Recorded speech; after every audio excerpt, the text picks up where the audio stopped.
We are KB and Jasmine, and welcome to Beyond the Silver Screen. All right, ready to dive deep into the world of Charlie Chaplin. Let's do it. Going beyond the tramp, the mustache, the waddle, all that. Right, the man behind the icon. Exactly. It's fascinating how, his public persona and personal drive were almost at odds. Oh, really? Yeah, he was this comedic genius, but craved control. Even wished actors could perfectly mimic his every move on screen. Like a puppet master. Exactly. Wow, wouldn't that stifle the creativity of the other actors, though? Absolutely, and it really speaks volumes about his personality. Okay. Think about his writing process. He was constantly revising, dictating, scribbling, retyping. Oh, wow. Almost like this, tortured artist striving for perfection. Interesting. So this meticulous side, this need for control, did it extend beyond just the film set?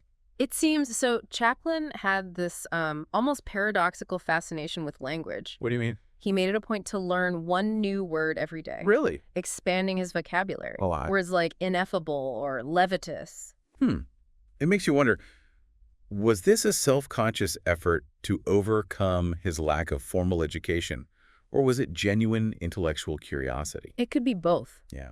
But what's intriguing is how this carefully crafted vocabulary coexisted with his raw, almost poetic ability to evoke a sense of place and feeling. Okay. He described his childhood neighborhood, Lambeth, as this trivia from which my soul was born. That's powerful. Yeah. Makes you want to know more about those early years, the environment that shaped him. Well, those early years were far from idyllic. Oh, really? Poverty, an absent father battling alcoholism. Oh, wow. A mother struggling to keep afloat as a single parent. It's heartbreaking to imagine, especially knowing that his mother eventually suffered a mental breakdown. Absolutely. Yeah. Those early experiences undoubtedly contributed to Chaplin's resilience and drive later in life. But amidst those hardships, his talent for performance was already blossoming. Right. Imagine being 5 years old. Yeah. Stepping onto a stage to fill in for your mother and captivating the audience. Oh, yeah. That's not just stage fright. Right. That's a trial by fire. It speaks to an innate ability to connect with an audience even at such a young age. And from there, those early experiences, from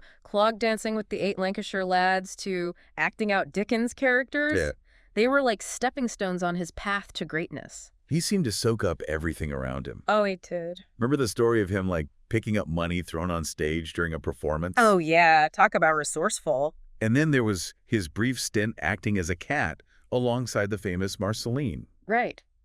His improvised antics nearly shut down the show, but they also revealed his willingness to push boundaries, to experiment. Exactly. It's amazing how those early experiences foreshadow the comedic genius he would become. Right. Yeah. He wasn't just performing, he was observing, learning from seasoned professionals like Marie Lloyd and Bransby Williams. He was drawn to their dedication, the stories they embodied, and even the literature behind their characters.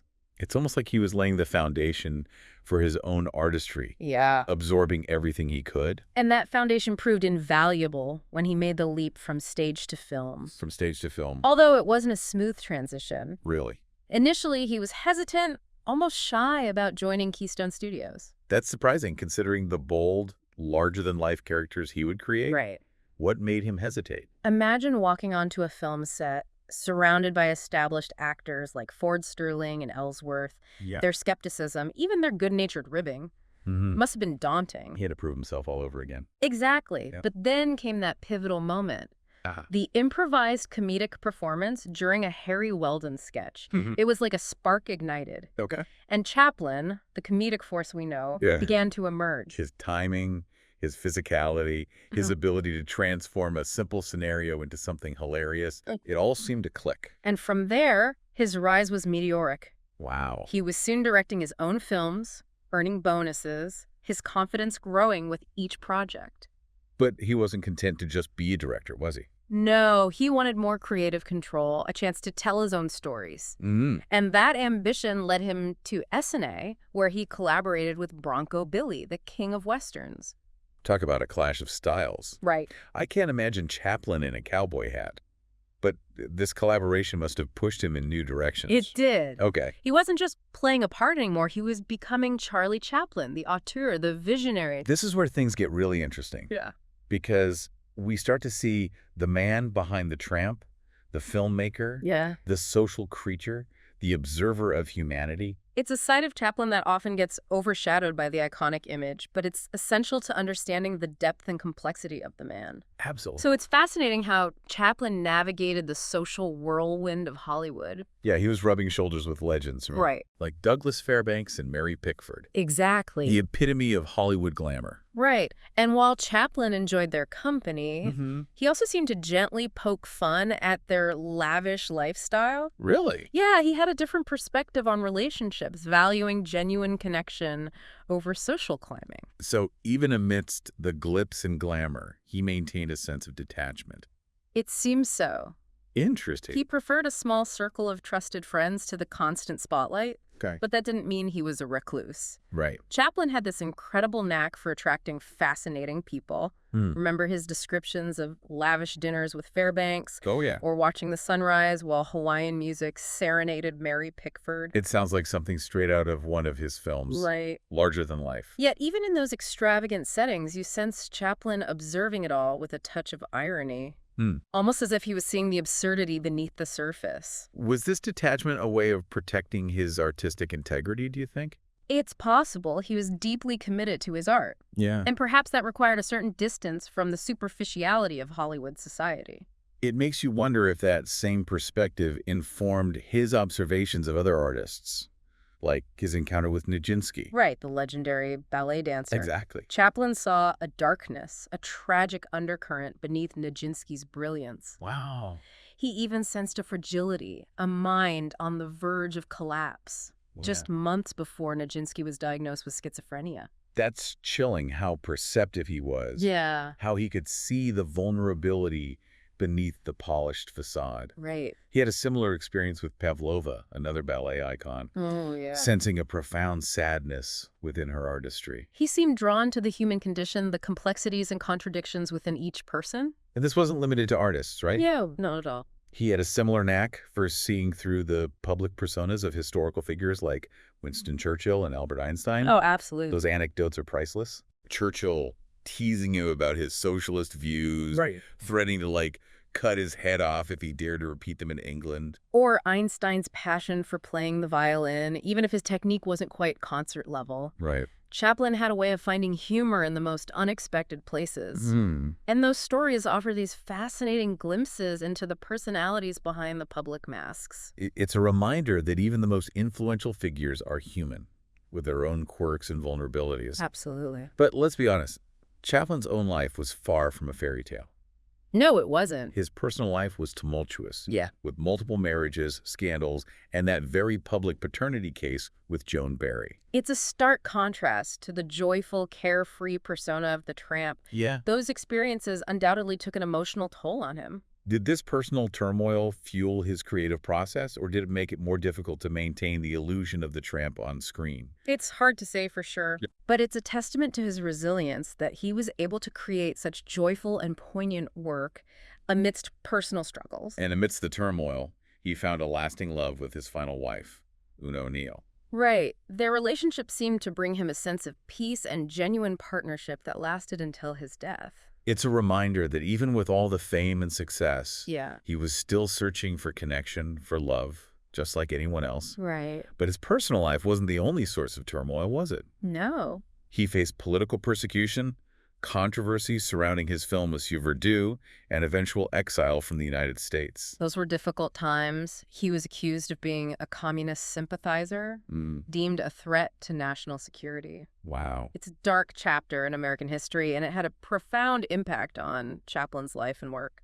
It's a reminder that even comedic geniuses aren't immune to the forces of politics and ideology. Right. And speaking of ideology, Chaplin's reflections on his own career and the evolution of cinema are particularly insightful. He initially resisted talking pictures, clinging to the power of pantomime. Interesting. Why was he so resistant? Well, Was it purely artistic? yeah. Or was there a deeper fear of change at play?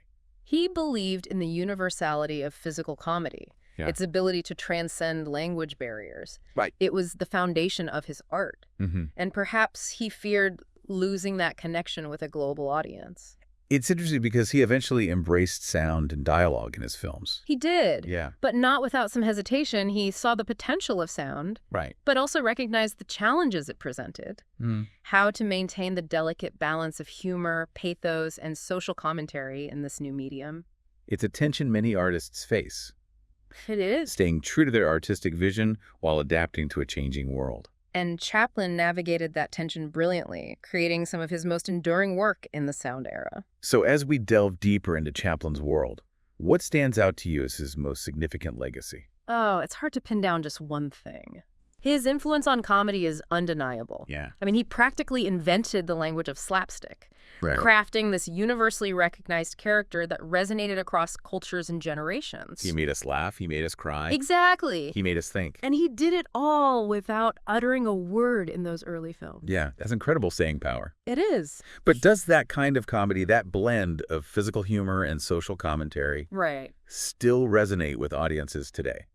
That's the million-dollar question, isn't it? Yeah. In today's world of fast-paced editing, special effects, and cynical humor, Right. Chaplin's work might seem almost quaint.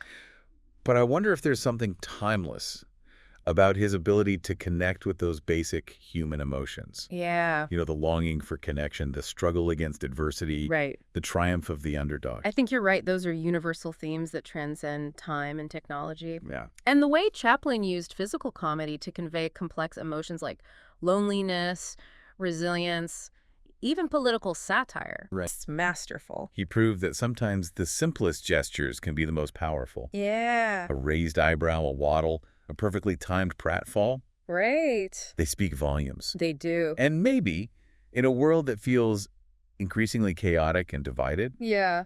there's something comforting about Chaplin's humor. It's a reminder that even in the face of hardship, there's room for laughter, for kindness, for a little bit of whimsy, Right. and that maybe, just maybe, the little guy can triumph in the end. It's a message we could all use a little more of these days. You could. So as we wrap up this deep dive into the world of Charlie Chaplin, what's the one takeaway you'd like to leave with our listener? I think it's this. Don't let the iconic image of the tramp overshadow the complex and fascinating man behind the persona.